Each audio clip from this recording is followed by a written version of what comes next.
So with a chip pan fire, the absolute wrong thing to do is put the wet stuff on the hot stuff. So the immediate reaction of any kind of fire for most people is to throw a cup, a washing up bowl, or some form of water over the top of the fire.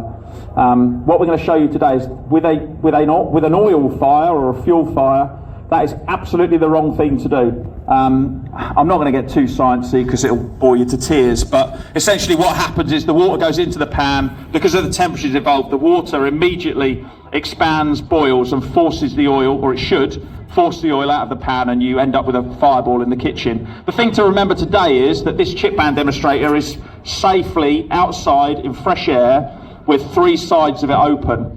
What you've got to remember when we do the demonstration is if this happens in your kitchen, every surface in that kitchen is going to be impacted by the fire. I won't use the word fireball yet until we've seen what Dan can create.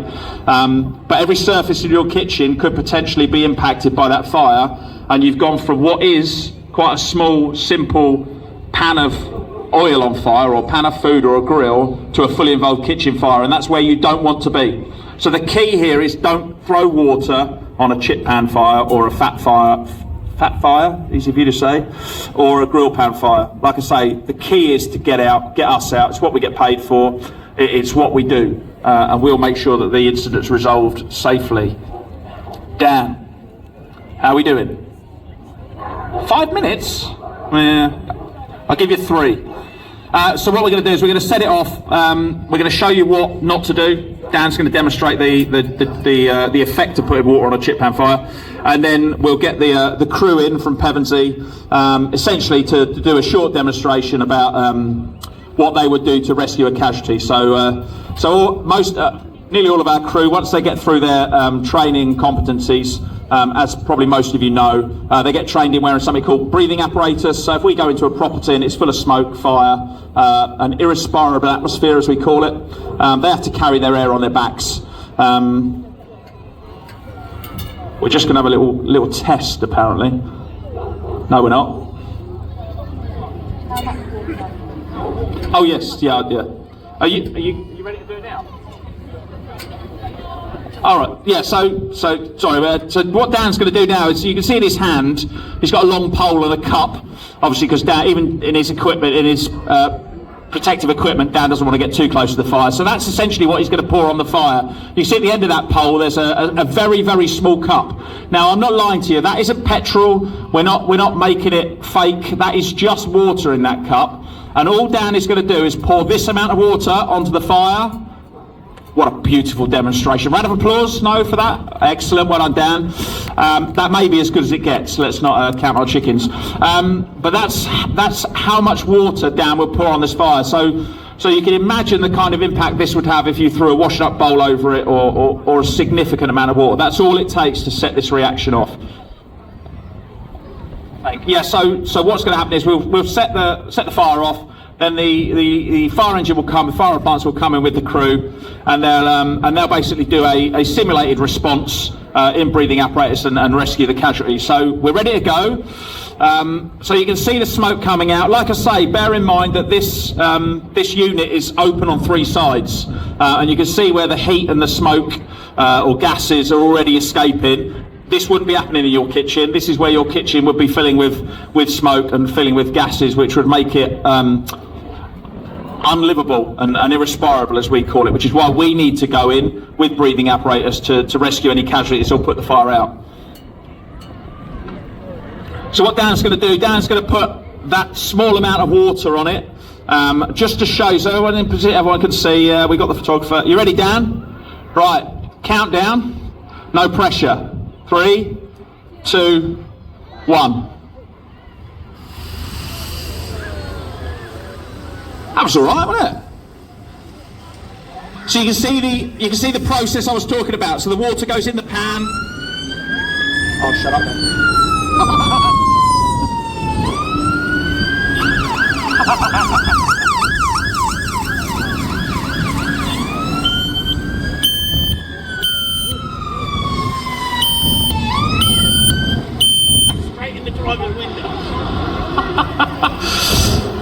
So you can see the effect I was talking about. So if that was in a kitchen or in a room in the house, that wave of fire going across the ceiling is going to cause massive impact, lighting every surface it touches. Well done, Dan, that's 3 now. So the key message here is once you hear that smoke alarm go off, don't even go and investigate. It might be a false alarm, but we'll sort that out when we get there. The idea is you get out of the property, stay out of the property and call us out, because the last thing we want is you in a kitchen when that kind of effect is happening. And essentially what you'll get is you'll get a fire appliance at your property with some really well trained, really competent, really keen individuals, and Meredith with his hands in his pockets. And they'll be able to deal with the incident really safely, really quickly, and with minimal impact to your property and obviously to you.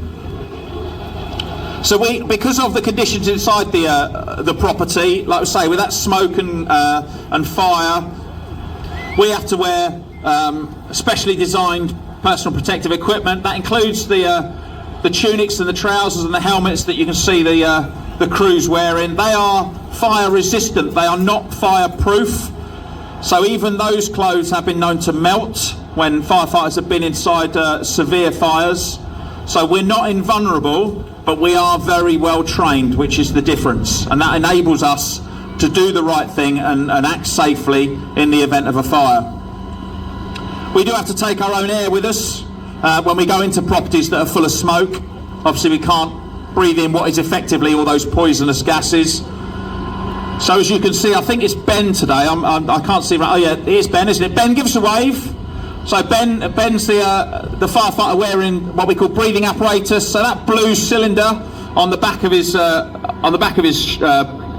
back, I suppose. That's the air that he's breathing. So he's not breathing anything that we're breathing currently. He's carrying it all with him, and that enables him to be inside a property in really arduous, unworkable conditions and rescue the casualty. As you can see, he's got the hose reel with him. Depending on the type of fire, we can change the type of firefighting media that we take in. But again, that's all down to our training. The on-call and the whole-time firefighters all receive exactly the same training. They have to reach exactly the same standards. So although, as Fleur said earlier on, the on-call section of our crews have their own full-time jobs, they are trained to the same standard as everybody else. So we've now put the fire out and Ben has rescued the casualty. So I think a round of applause for Ben. He's bigging it up massively. I love it. Well done, Ben. Excellent work.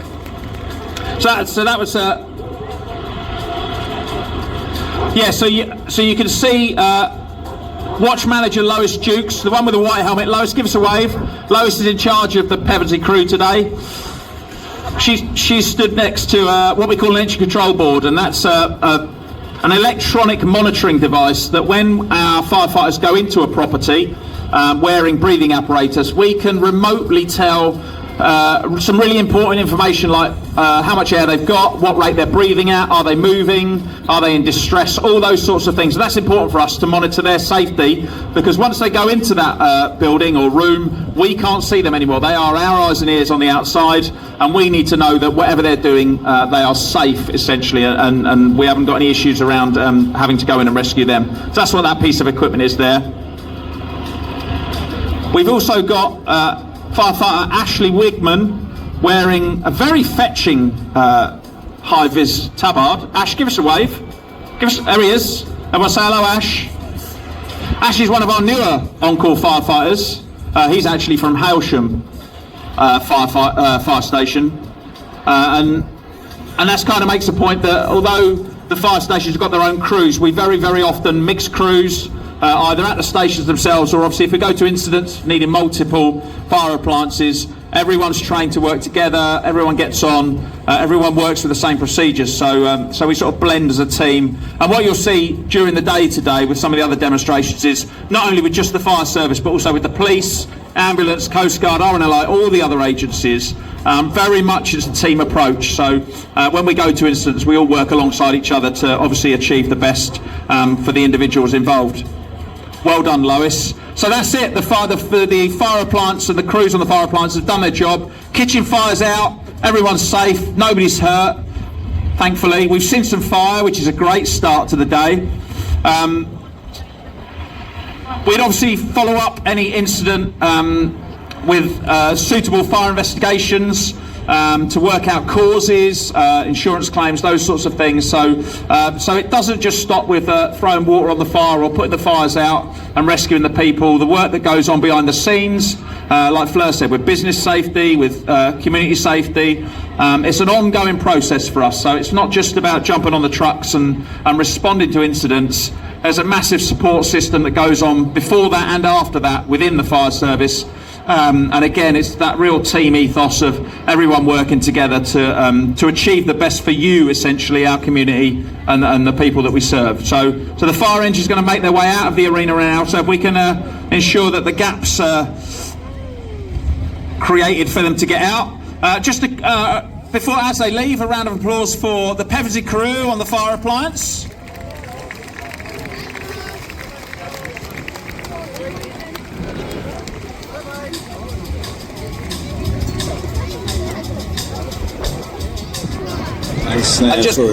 Sorry, Bill. Carry on. Sorry, Bill. And one final round of applause for, I think, what was a very impressive display of hot, burny orange stuff. So well done, crew manager Dan Toll.